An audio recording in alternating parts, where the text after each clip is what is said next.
దేవుని మాటలు వింటున్న ప్రతి ఒక్కరికి యేసుక్రీస్తు వారి పేరిట శుభాభివందనాలు.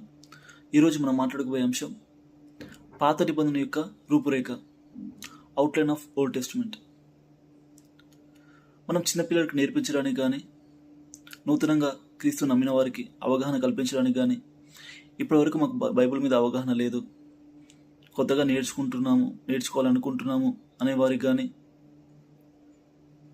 ఇప్పుడిప్పుడే క్రీస్తులోనికి వచ్చాము కాబట్టి కొంచెం అవగాహన ఉంటే బాగుంటుంది అనుకునే వారికి కానీ నేను చెప్పే మాటలు, నేను పంచుకునే విషయాలు ఉపయోగకరంగా ఉంటుందని నమ్ముతున్నాను. పాత నిబంధన మొత్తంలో ఏముంది? పాత నిబంధన మొత్తం 39 పుస్తకాలు ఒక 2 నిమిషాల్లో చెప్పాలంటే ఏ రీతిగా చెప్పొచ్చు? గుర్తుపెట్టుకోవాలంటే ఆ 39 పుస్తకాల్లో ఉన్న విషయాలు గుర్తుపెట్టుకోవాలంటే ఏ రీతిగా మనం గుర్తుపెట్టుకోవచ్చు ఈరోజు చూడబోతున్నాం.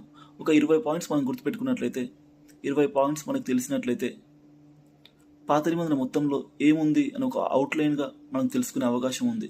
సో ఆ 20 పాయింట్స్ గురించి మనం మాట్లాడుకుందాం.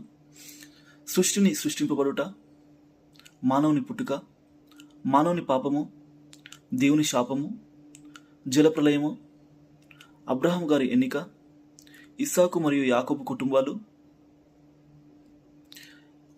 ఇజ్రాయేలు జాతి ఏర్పాటు, ఐగుప్తి బానిసత్వము, ఐగుప్తు నుంచి విడుదల, అరణ్య ప్రయాణము, ధర్మశాస్త్రం ఇవ్వబడుట, కానాను దేశ ప్రవేశము, న్యాయాధిపతుల నాయకత్వము, రాజుల పరిపాలన, ప్రవక్తల ప్రవచనాలు, చెరలోనికి పంపబడుట లేదా చెరలోనికి వెళ్ళుట, చెర నుంచి విడుదల,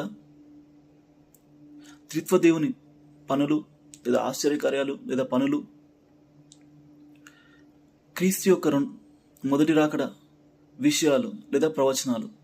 ఈ 20 పాయింట్స్ మనం గుర్తు ఉంచుకున్నట్లయితే, తెలుసుకున్నట్లయితే పాత నిబంధనలో ఏముందో మనకు ఈజీగా గుర్తుంచుకునే అవకాశం, ఇతరులకు చెప్పుకునే అవకాశం, చిన్నపిల్లలకు నేర్పించుకునే అవకాశం, నూతనంగా క్రీస్తు నమ్మిన వారికి చెప్పే అవకాశం.